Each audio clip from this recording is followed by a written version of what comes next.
Encore une gendarmerie incendiée en Isère. Cette fois, les pyromanes se sont pris la nuit dernière au véhicule personnel des gendarmes de la caserne de Mélan. Il n'y a pas de blessés.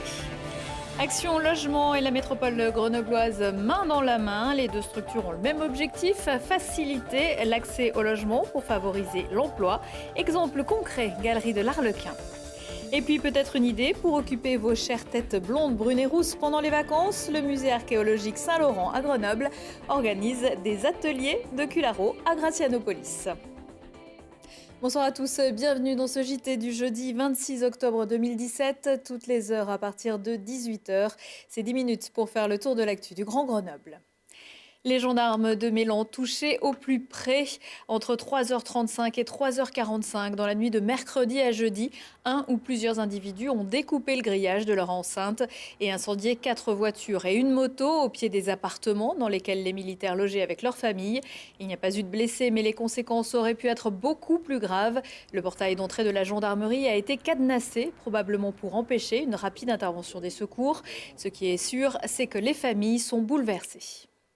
Les voitures étaient dessous, donc dessous le bâtiment, donc le bâtiment a pris feu, la fumée est montée. Je pense qu'au premier aussi, il y a eu des fenêtres qui se sont brisées et voilà. On a été en fait dans un bâtiment en face où il n'y avait pas de risque, voilà, pour se mettre à l'abri en attendant que les pompiers fassent leur travail. Ça inquiète, on se pose beaucoup de questions. C'est sûr que leur travail représente une menace aujourd'hui et ça fait peur, oui, au quotidien. C'est sûr qu'on vit dans la peur aussi maintenant de tous les jours. On ne se sent plus en sécurité nulle part, j'ai envie de dire, et encore moins dans une enceinte de gendarmerie en fait.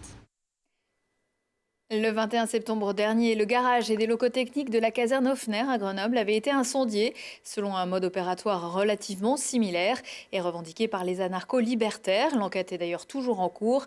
Mais pour le procureur de Grenoble, qui donnait cet après-midi une conférence de presse avec le commandant de la gendarmerie de l'Isère, un cap a été franchi cette fois-ci.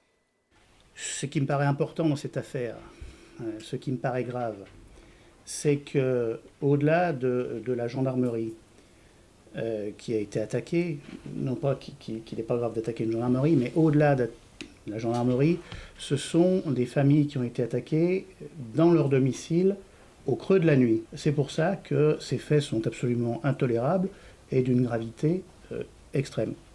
Voilà. Pour autant, c'est pas facile de résoudre ce type d'affaires et ce qu'on peut dire aussi, sans obérer l'enquête, c'est que le dispositif qui a été mis en place, l'action est une action assez professionnelle de quelqu'un ou de plusieurs personnes qui savent ce qu'ils font et qui savent mettre le feu. Enfin, ce sont des techniques de sabotage, pour être très très clair.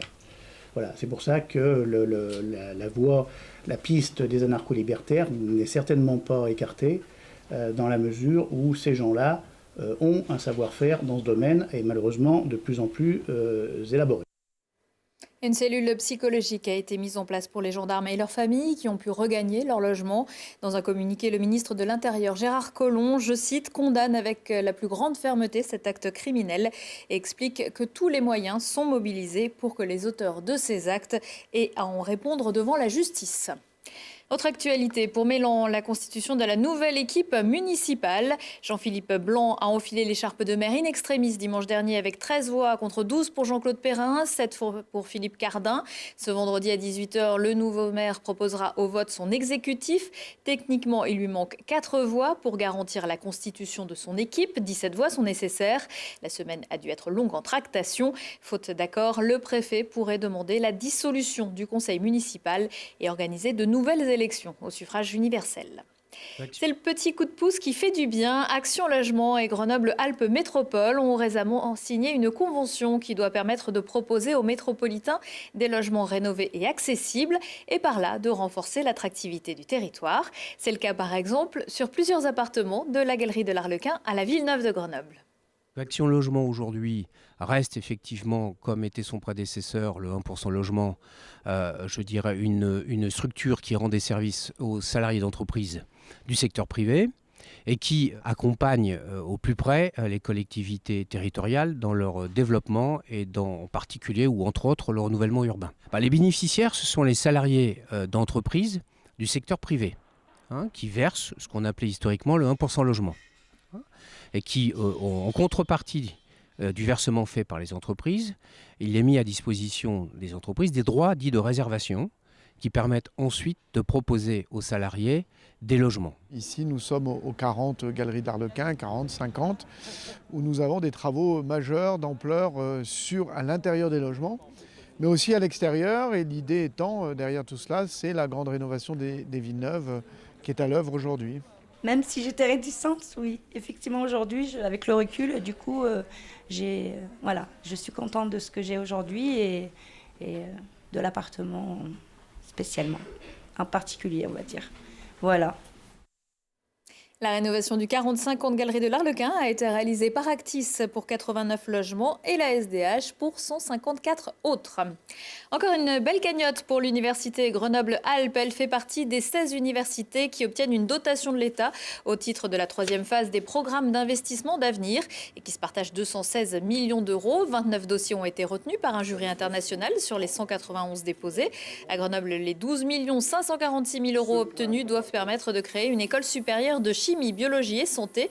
L'objectif, c'est sur le modèle anglo-saxon des Graduate Schools de rassembler des formations de master et doctorat adossées à un ou plusieurs laboratoires de recherche de haut niveau. Quand je serai grand, je serai archéologue. En attendant d'aller accomplir des fouilles dans le monde entier, le musée archéologique situé dans le quartier Saint-Laurent à Grenoble propose toute l'année aux enfants des initiations sur les traces des premiers Grenoblois, un sujet fouillé par Olivier Escalon. L'église de Saint-Laurent, un lieu emblématique du patrimoine historique de Grenoble. Après 20 années de fouilles ayant permis de mettre au jour une nécropole du IVe siècle après Jésus-Christ, le site est devenu musée archéologique en 2011. Et pour faire découvrir le métier d'archéologue aux enfants, il organise divers ateliers, comme aujourd'hui avec Laetitia Venditelli. L'occasion de briser quelques fantasmes. Non, un archéologue, ce n'est pas comme Indiana Jones. Indiana Jones, ce n'est pas notre métier. Indiana Jones, c'est un chasseur de trésors. Les archéologues, en fait, n'ont pas de fouet, pas de chapeau, désolé. Non, on a des techniques très scientifiques, on fait très attention au moment de fouiller, puisque, en fait, un archéologue détruit un site archéologique. Donc, on est très méticuleux, on note tout, même la couleur de la terre, le grain, la taille des cailloux dans la terre, etc. Puisque une fois qu'on est au laboratoire, on ne peut pas revenir sur le site et toute information qui a été enlevée est perdue. Nous voilà prévenus, pas de fouet ni de pistolet, mais plutôt truelle, pinceau et instruments de dentiste. Dans des bacs organisés pour simuler un terrain de fouille, les enfants écartent le sable à la recherche d'objets. Il faut ensuite les répertorier soigneusement. SLA, c'est le nom de notre site. D'accord ?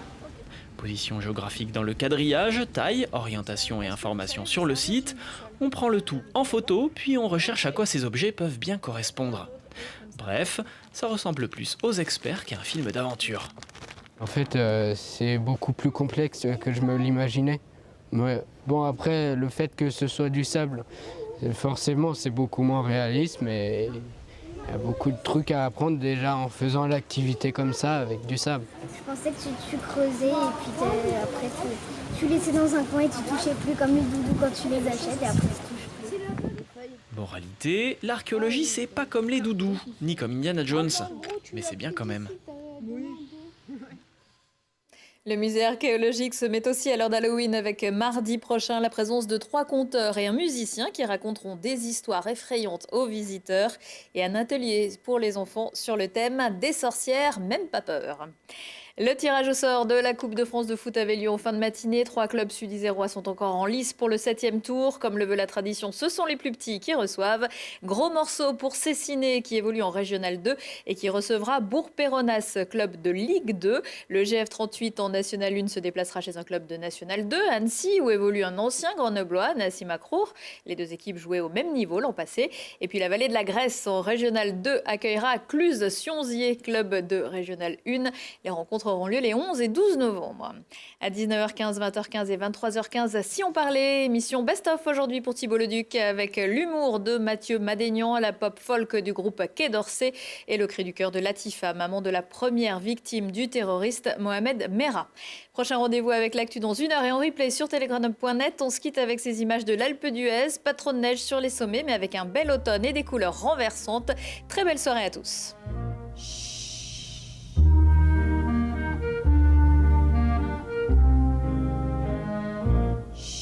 It's oh so quiet. Shh, shh. It's oh so still. Shh, shh. You're all